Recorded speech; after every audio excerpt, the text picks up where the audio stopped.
Hello ladies and gentlemen, and welcome back. Well, we've got a great video today because we're discussing the markets around the world, but more importantly, the slow grind that is starting to occur here in the biggest market, the S&P 500. It's slowly grinding up, and at the same time, divergences are ringing loud and clear saying, you know what, maybe this market is a little overbought. We have key defended zones that we'll be discussing in today's video and what happens around there. We've got a lot of sentiment changes going on in the market, and of course, we've got dumb money piling in terms of purchasing everything that can be seen. Is this the beginning of a turnaround story? Stay tuned as we talk about all of the key things that you need to be watching in the markets right now. See you soon, guys.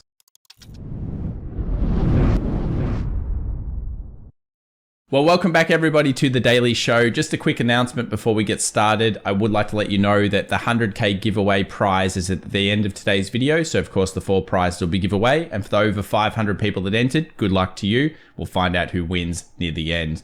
The media is filled with skepticism. This is our first story of today, and it's probably one of the most important concepts you can understand in markets. It's got to do with human psychology and really the way the media kind of in some ways manipulates our minds into thinking certain things. Over here, you can see that everyone was incredibly bearish, rightfully so. The market had fallen off incredibly quickly, and bear market articles hit decade highs in terms of skepticism.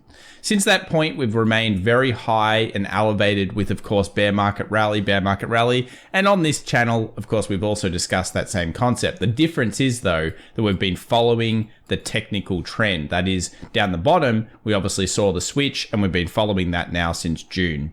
So do we have any reasons to start to think, well, maybe this is a bear market rally? Down here, look at this. News articles with new bull market are starting to emerge at a high rate. And this is similar to other previous times. And you can kind of see what happens during these pullbacks. Now, in history, when this has occurred, we don't necessarily get a monstrous pullback. Some of you might think it's going to come back 20 or 30%. You could be absolutely right. But if history is something to tell us, generally around that 7 to 10% is quite common in these types of pullbacks. And that's what's happened over the last couple of decades.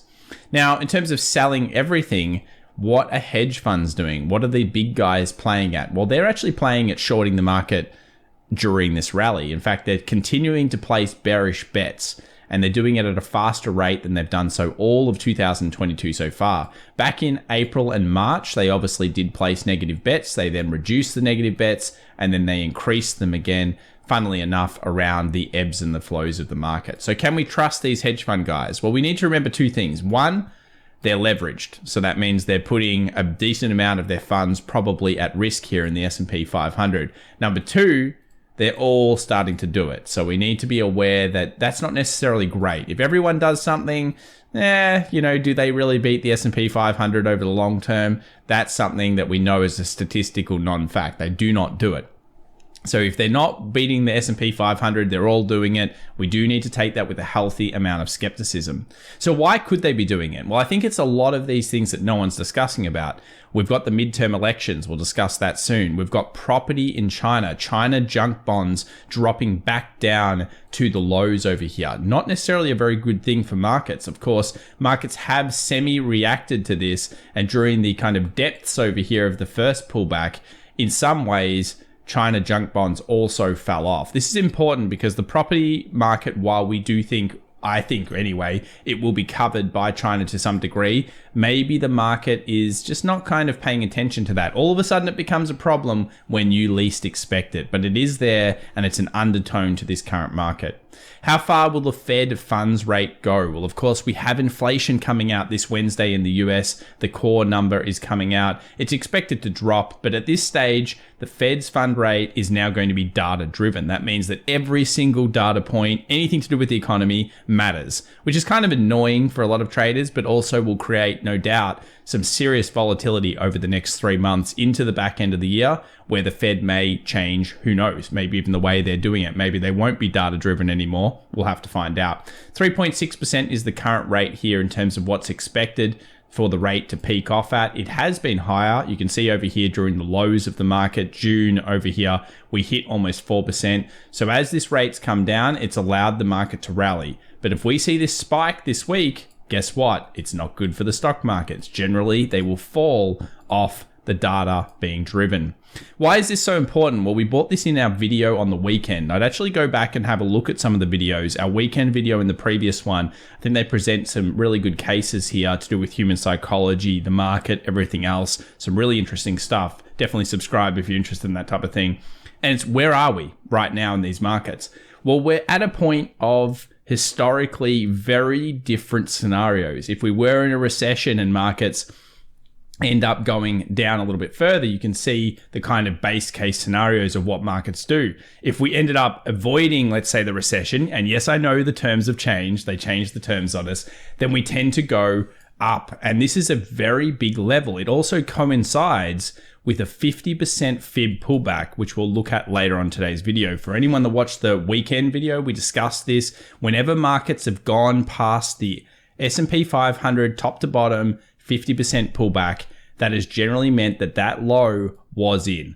So very different scenarios moving forward over the next month. Do we end up creating that new high, or are we pulling back down to make new lows or going back and testing them? This is how critical these next couple of weeks are going to be. Retail investors, what are they doing? Well, they're buying stocks again. And this is interesting because most retail investors were buying indices a little while ago. Now it's become a stock picker. And I can see that in the comments. We were doing a live session. People out there are starting to buy stocks and individually picking up, of course, tech, growth, and yes, they're back. AMC and GME. We've got a really good study on those a little bit later. So net purchases amongst retail traders are starting to become pretty high. Check this number out. We've got a big number. In fact, it's a number that's equal to before the market went down back in September of 2020. Now, it's interesting because all of the retail traders are getting into specific stocks thinking, oh yes, look how great we are. And then, of course, the market likes to go the opposite direction. It's another case to be said that maybe dumb money, which is us generally, not all of us, don't worry, in the community. Hopefully, most of you guys are pretty smart, I'm sure. We get kind of hit by these types of events. So speaking of dumb money, smart money versus dumb money. What are smart money traders doing? Well, historically, they're usually more correct than we are, and they have pulled back. They're still purchasing, but they're purchasing at a slower rate. Of course, the dumb money, however, has started purchasing very quickly in the last couple of weeks. And I would suspect if we updated this number and we had the data for it, especially in the last 24 hours, quite a lot of people will have piled into this market. Some other risks coming up are outside of China, the COVID cases, the supply issues, the Fed, the data, all of these types of things. Of course, the midterm election years. No one's talking about this. And I still bring it up because I know statistically it's what creates volatility. Here's the S&P 500 monthly volatility since 1970. Volatility spikes. August, September, October, with October being the big one, and of course the vote generally being November. No one's talking about it. That's why we might as well talk about it, because it's important to discuss these points. Now, if you look at monthly seasonality, we know that during most years, of course, even outside of midterm years, we know September is historically the worst month of the year, and that's often backed up mid-October by a nice rally. So we're going into some of the worst months of the year, we're going into midterms, and we have all these other kind of things that are starting to point to us being near potentially a nice little rally top. Earnings beat data doesn't get any better here. Nvidia obviously coming in with warnings all over the place. Beats at 1,561, misses at 863. With a 64% beat rate. I can tell you that is not good. It usually is better than that. And this is on low expectations. 64% on low expectations is not that fantastic. Palantir also didn't do so well. And of course, the rest of this week, we've got some big names, Disney, Coinbase, and others all coming out. So plenty of big names coming out, guys, but nowhere near what we saw the last couple of weeks. All those big catalyst stocks, Amazon, Apple, Google, Microsoft, all of those are out of the way. So now the market's got to do it by itself. So at this point, let's get into the technical analysis. What's going on there? Well, the VIX, the volatility index, it's dropped back down. We've already pointed out previous March, April zones around that 20 zone. And of course, we've already pointed out as well that February point where we hit the February low, and then of course we bounced off that. So really this is pointing towards, if the bears are going to take control of this market, they need to do it pretty soon. If they're going to push down the market, it's right around the next kind of 100 points on the SPY that it must be done so. So between 40, kind of 200-ish, 4180 and 4300, there's so much critical points around this area. And we'll look at that a little bit later on today. Put call ratio, still a huge amount of puts in the market, but much less than there was previously. This marked some of the lows in the market. Basically use this as a kind of counter. If lots of people are opening up calls, then you might want to be a little bit fearful. If a lot of people are opening up puts, you might want to be a little bit greedy. Does that coincide with your market analysis? At this point, PCC is even, so not too much we can get from that today, but it has been at a lower point recently. US 2-year still continues to go up at this stage if the inflation number comes in other than expected. And at this point, look, everybody expects the inflation number to be down. And the main reason is energy, of course, demand destruction, oil just getting cheaper. You can see it probably at the pump wherever you are in the world. It's most likely cheaper to buy gas than it has been in some time.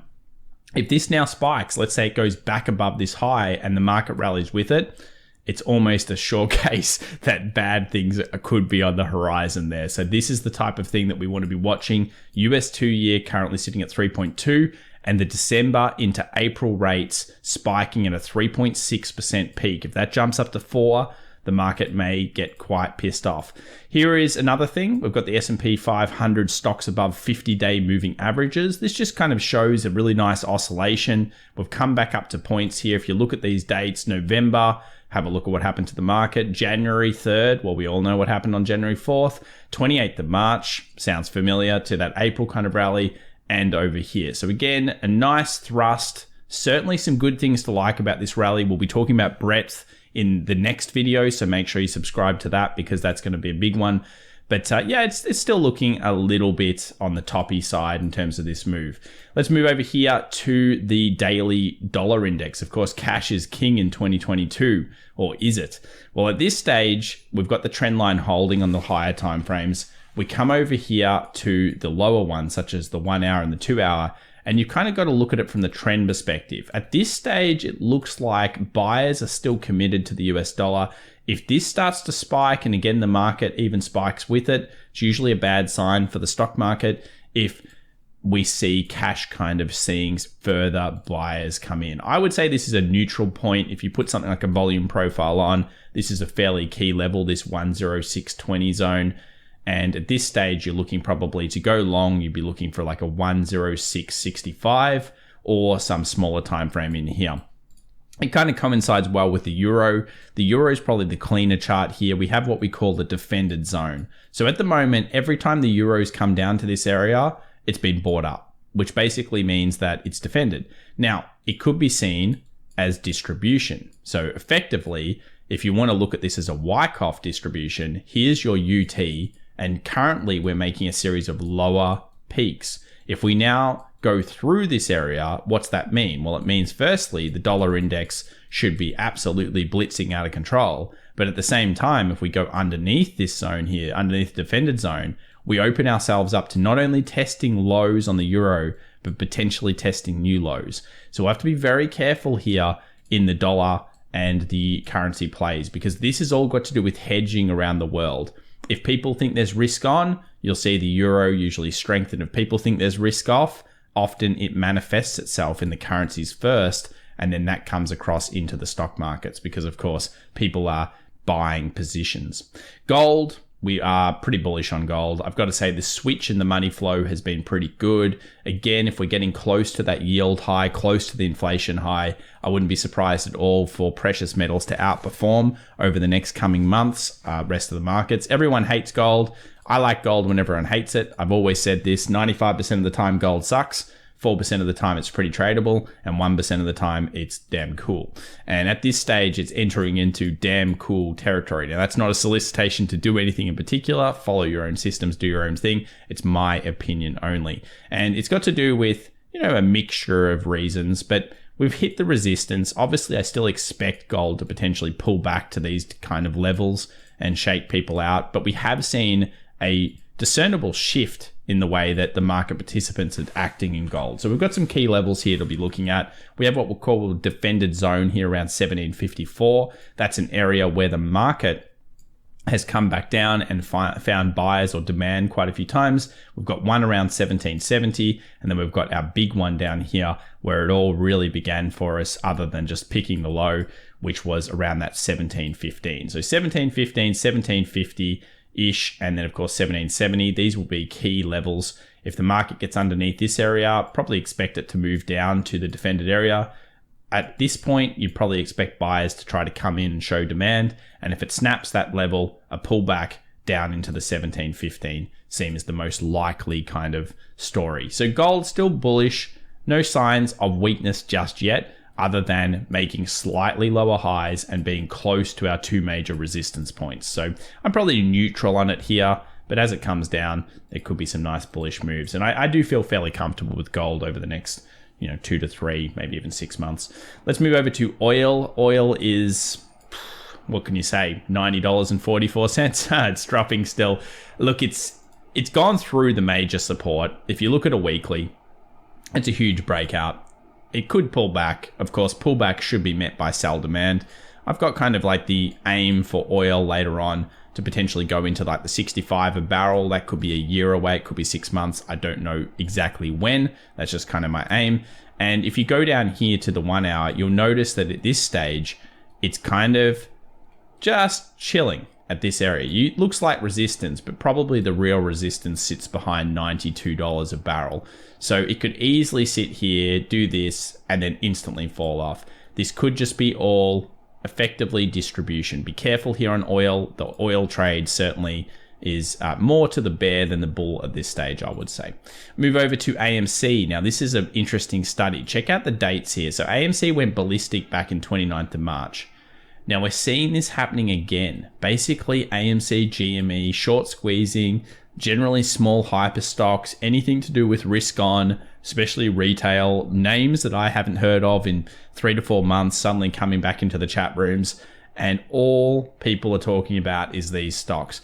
Now, they tend to kind of coincide, at least so far this year, with interesting points. So we have that December point, and then of course we dump off. We have that March point into April, we dump off, and right now we have this August point. Just big breakouts. Not saying they can't run more. I don't know.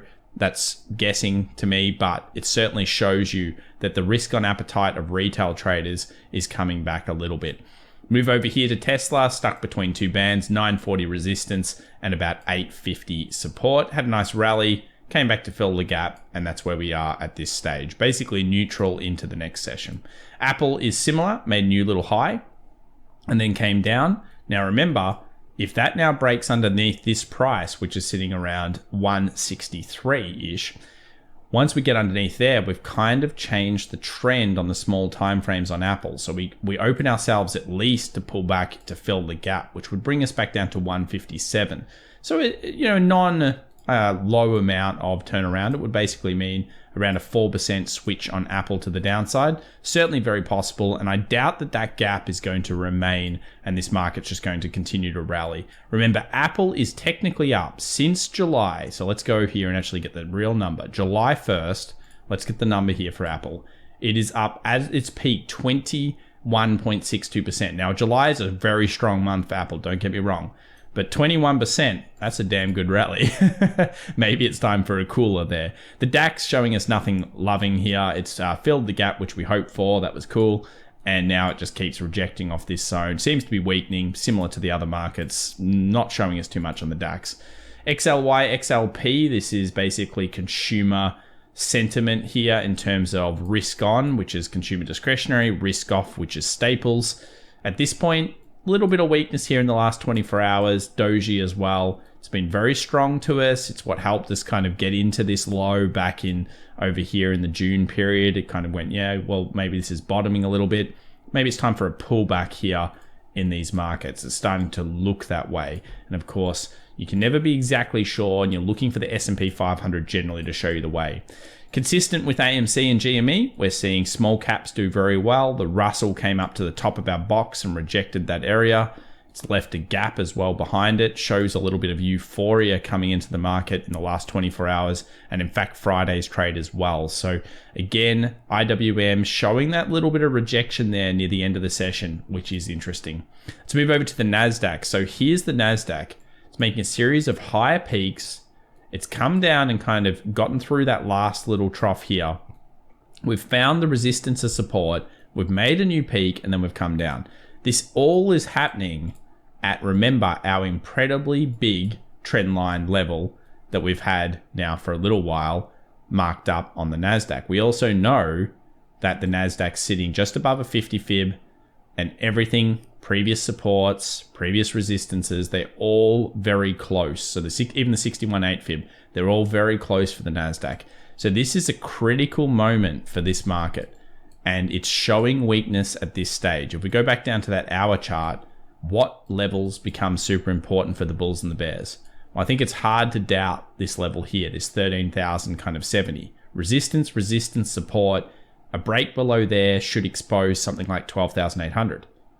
Obviously, around this 12,800, we make probably the bigger decision because on high time frames, it's going to look like peak, trough, peak, potential breakdown, pullback, movement down to these lows. So that's the type of thing you're looking for here, and certainly a little bit of weakness. No signs of full turnaround just yet on these markets, only very small time frame turns.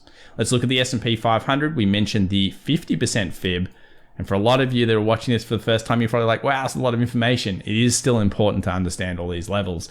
And here's the 50% fib. No market has come above the 50% fib over the last 70 years of the full pullback without that being the low, what we just saw down here. That's an interesting stat. Again, it helps you to build a case, and that's what it is. You can't just trade a stat by itself. You want to build a case. But we have a rejection here after making the new peak. So what are the scenarios? Well, if we get above this previous peak, we probably rally into the 50 or even the gap, this red box zone. Remember, this is our downward trend on the SPY. 4,300 should top us off here if we can even get there. Anywhere really in here is open to the bears getting control of this market. We hit our first targets around 41.20, the 20 SMA on the weekly, mean reversion. We've hit the high. We've bounced that high slightly. You know, anywhere in here is very open. So we have a rejection candle. This is the shooting star style candle. If that then follows through, it's quite consistent with the type of market topping that you would see. Breakout, get those final entries in, push it down, get underneath this zone, pull back, and then of course go to hopefully fill some of these gaps down below. Key level, super important, ahead of inflation. Let's move over to the smaller timeframes. What's happening? Well, as we mentioned, RSI is diverging. So that means as we're making new peaks, we're doing so with less strength. Of course, that makes sense. It's weakening. You can see that this is weakening at this stage, making a series of higher peaks, but each time it's doing so, it's not moving up as much as a percentage. What are the key levels that we're watching? Well, of course, we want to watch something like a 4100. We also want to watch a 4080, 4090, and both of these areas here will show a lot of consistency. It's still in an upward trend, so there's no reason to say that this is the turnaround just yet. If it comes down here and turns in this area or turns in this area, you can't really fight the current trend. The trend is up. But if you are thinking about it, the trend is up, but it is weakening. And this is the first time we've seen that through this whole rally. It's basically been sharp rejections, sharp movements, reject, sharp movements, reject. This is a slowdown right around that high. We've taken out pretty much all of these high stops as well. Anyone that had a stop above 4164, you're gone. Anyone that had a stop above 4168, you're taken. Anyone that had a stop above 4188, not quite taken. And neither is this one. So do we have to actually go and then take them first? Well, time will tell, but certainly keep an open mind to both locations, guys. We've got the 4080, 4090, we've got the 4100, and the trend's still up on these small time frames. What's this doing to options? Well, it's making some changes. Notice here, 418, the calls opened on the last 24 hours, 400 for the puts. Interesting levels. Let's go over here to the 12th expiration for this week. Huge amounts of calls, or at least decent amounts of calls, opening at 415. So the buyers are coming back and calls are being opened to key level. Then we've got the puts here on both sides. 400 looks like a massive fight zone between the bulls and the bears with a 408 max pain this week. Things are getting a little bit heated up because all of a sudden calls are being opened in this market, which allows the market to potentially move down for the first time in a while. Let's move over to Bitcoin. Bitcoin bouncing off our key level. It broke through, it's come back and it's bouncing off this key level. Can it hold up? This is the zone that you'd be hoping for it. So again, inverse head and shoulders, movement up, peaks, of course, 24.6. At this stage, Bitcoin looks bullish, as does the other coins. Do I trust it?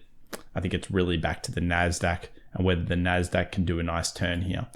If you haven't already, come and follow us over at FX Evolution on Twitter, or follow our Discord in the links down below. Join our public Discord, or of course private. We're posting a whole bunch of new charts here. I'm becoming really active on Twitter, so definitely follow us along. Love to get this thing to 10,000 followers at some point now that we're so active on it. So definitely follow a whole bunch of different information. If you're interested in sentiment, all those types of things, check it out. And for the dates and everything else that's going on, of course, CPI this Wednesday, 8:30 a.m., we see the inflation numbers. Go over to, of course, the Thursday, we've got the PPI number, and then we've got the prelim UOM consumer sentiment, 10 a.m. on Friday, August 12th. So it's time now for us to draw the 100K giveaway. And thanks so much for everyone to get us to 100K. Really, really appreciate it. Of course, there's 4 prizes of the 4 main courses we offer. We'll start with number 4. So we'll shuffle the names here. We'll get it to remove so that, of course, the person isn't able to win twice, which is pretty important. And we'll go down here and we'll find out who wins the yearly sub. Let's find out who it is. And it is Michelle. So well done, Michelle. We'll pick another name. You win that one. Who's going to win the masterclass? Smoke and Mirrors, 143. Well done, Smoke and Mirrors. You win the masterclass. Who's going to win the options masterclass? We'll do that one now. Richard, congratulations. And I will email everybody for this. If someone doesn't respond to me in 10 business days, I'll re-pick it. And for the final one, the mentoring, the group mentoring, who's going to win that one? Let's find out. That's a good prize. Matt Cruz. Well done, Matt. So I'll message everybody that's a winner here. And obviously, congratulations. Expect to get the email within 24 hours. Congrats to everyone out there. So thanks again for everybody that entered. And if you were a winner, congrats to you. And of course, we'll see you in the next video. Subscribe, comment, like, whatever you need to do, guys. Thanks so much. Bye for now.